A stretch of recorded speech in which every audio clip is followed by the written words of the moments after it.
Hello, my name is Bryce.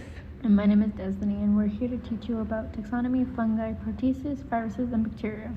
So pay attention because I'm a fun guy. Sorry, that was a bad joke. Moving on. Destiny, can you tell the audience about taxonomy? Yes, well, taxonomy is the branch of science that organizes organisms. Taxonomy is the study dealing with identifying, naming, and categorizing organisms based on shared traits. The four basic components of taxonomy are characterization, identification, naming, and classification. They are classified by 8 names. The kingdoms are domain, kingdom, phylum, class, order, family, and genus, also known as genera. And species, biologists who study this are called taxonomists. Domain has 3 things tied with it: eukaryote, archaea, and bacteria. The kingdoms have 6 animalia: plantae, fungi, protista, archaea, and bacteria. Phylum has 35 animal phyla, 12 plant phyla, and 7 phyla of fungi. Animals have 5 main classes: mammals, fish, birds, reptiles, and amphibians. Order would be just put them in order from highest rank to lowest rank. Family would be those to those organisms that are alike in those types of orders: carnivores and herbivores. Genus would be species related to other species. The species are all organisms of what they are. Our next topic is fungi. Fungi is a heterotroph, which means fungi consumes other consumers. They can be unicellular or multicellular.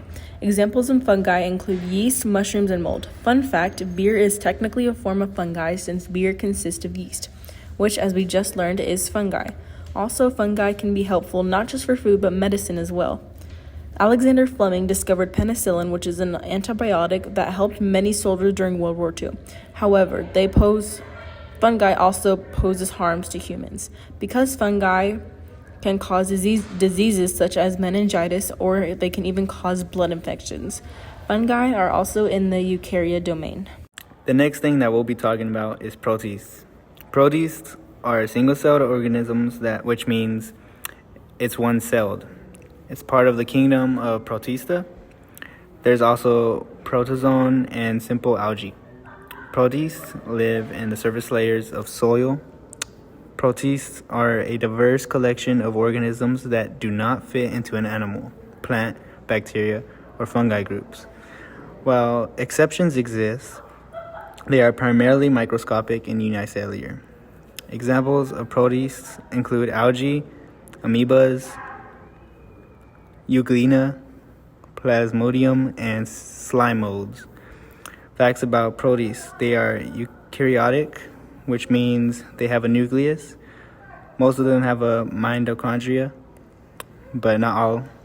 They can possibly be parasites, and they all prefer aquatic or moist environments. Viruses are small infectious agents that depend on living cells of other organisms for replication. They are composed of either RNA or DNA genome, which is surrounded by a virus-coated protein coat called capsid.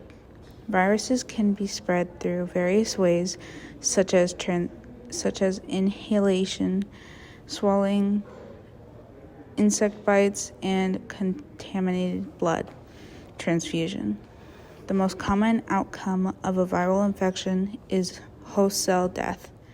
Fun fact, the genetic information of viruses can be RNA or DNA, single or double-stranded, one molecule or in pieces. Bacteria is a single-celled organism that has an internal structure that lacks a well-defined nuclei.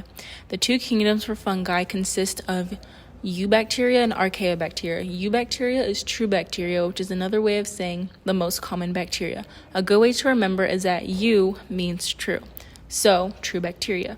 And archaeobacteria are older bacteria that can survive in extremely harsh conditions, such as volcanoes. The archaeobacteria can also be known as extremophiles. There are many structures to bacteria. There are vibrios, spirochetes, etc.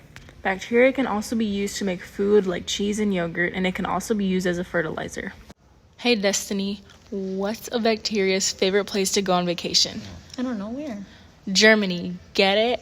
Oh my